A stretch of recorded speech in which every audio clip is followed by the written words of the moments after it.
maxaa dunida ka dhici doona bay yidhahdeen hadday carabi midowdo hadda muslimka oo dhan maaha waa inta carabta ah waxay yidhahdeen hadday carabi midowdo maxaa soo bixi lahaa waxay yidhahdeen 8 qodob soo socda iman lahaa hadday carabi midowdo الناتج القومي GDP انك wax soo saarka wadanku wuxuu noqon doonaa 5 trillion 990 billion dollar buu noqon doonaa يعني intaajkooda maxalliga wax soo saarka marka carab la isku daro wuxuu noqonayaa xawaalay 6 trillion oo dhow sanadkiiba wuxuu ba ka badnaan doona qurubay leeyahay Mareykan iyo China iyo Itixaad Yurubi marka wadanka afraad ee dunida ugu dhaqaalaha weyn bay noqon doonaa dhulka ay degayeen intay leegtahay hadday isku darsadaan bay dhaayeen carabta sheegata 13 milyan iyo 500 oo kun oo kiiloomitir murabbac bay leeyihiin dhul ah sukaanta degani waa imse dadkoodu waa 385 milyan wadanka saddexaad ee dunida ay noqonayaan China iyo India ugu carab ka badanaysa marka la isku daro wadanka saddexaad ee dunida ay noqonayaan ciidankoodu intuu leekaanaya way yiraahdeen ciidanka carabeed bay yiraahdeen waxa imika haystaan hadii la isku daro 4 milyan oo askari 9,000 oo diyaaradood oo dagaal 4,000 oo diyaaradood oo helicopter ah 19,000 oo dabaabadood iyo 51,000 oo gaari dagaal bay haystaan bay yiraahdeen waa inta inuu isku dildilayna una la isugu duulayo waa ciidamada dunida ugu xoog badan wax u dhadhow bay soo baxayaan dhulkooda beeruhu muxuu noqonayaa bay yiraahdeen 84 milyan oo hektar ayaa Suudaan oo qura ka bay yiraahdeen dhul beereed la beeri karo taa macnaheedu waxa weeyaan bay yiraahdeen Suudaan hadday beertaan 760 milyan oo tan oo sarreynay soo saari karaan sanad kasta 370 milyan oo neef oo ay ku beeri karaan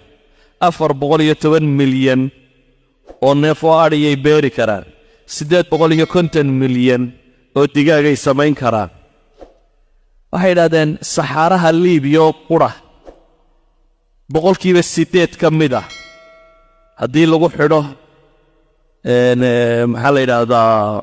solar system hadii lagu xidho boqolkiiba 8 saxaraha Liibiya kaliya 20 milyan oo megawatt hour buu soo saaray yani dunidu leeyd uma baahna saxaraha ku yaala Liibiya 8% ka mid ah hadii loogu xidho bahalkaasi dunidu waxay la u baahanto dhan iyaga sabalay gareyn kara bay leeyihiin waxay tilmaamaan shidaalka dunida 24 milyan oo barmiil bay maalin kasta soo saaraan macnaheedu waxa weeyaan wax shidaal dunida laga soo saaro thuluthkeed ay carabi soo saartaa wax ku dhadhow zakada bay yiraahdeen xoolahooda 2.5 ka ah xoolaha maxfuudka oo qudhe bangiyadooda yaala hadii laga bixiyo 29 milyan 29 bilyan oo dollar oo zakada sanad walba ka baxaya iyagu de zakada cid la siinaya ma yaqaaniin xaqi dhismaha ula kaceen waxay yiraahdeen hadii dhismo lagu dhiso sanad kasta waxay dhisi karaan bay yiraahdaan 25 magaalo oo min 1 milyan oo qof ku nooshahay oo 10 dhakhtar oo midkiiba uu qaadi karo 550 sariirood oo leh 20 iskuul oo iskuul kasta uu dhigan karo 3,000 oo arday oo leh 3 madaar oo 10 milyan oo qof sanadkii ka soo degi karto oo leh 7 jaamacadood oo jaamacad kasta 25,000 oo qof dhigan karto يعني حوك عربيد وكا وعرب قرين كوربنا مسلم كما وربنا لحي سديت دولة دودو مسلمات جرا لحي يكون كم دبا كوتشرا ولدي بالنت دوي تشريسيا تعاون الاسلامي كم دا مساحه الكول ولا 160 مليون او كيلومتر مربع marka la isku daro muslimiinta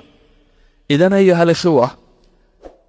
xooggeena inaynu sida awrta aakhira aragna ma waxaynu u baahnaa inaynu madeena xooggeeda tusno intay dunida joogaan hatta aanay ninna u baahnayn caalam islaami nuclear power wuu haystaa oo aqoonyahan wuu haystaa oo dhalin wuu haystaa oo dhaqaale wuu haystaa oo dhul wuu haystaa oo xoolo wuu haystaa oo wax bini'aadam uga baahan yahay dunida ku nool ma jiro aadanaha kale wuxuu soo dhow ka maarmi karaa haddii aqli uu yimaado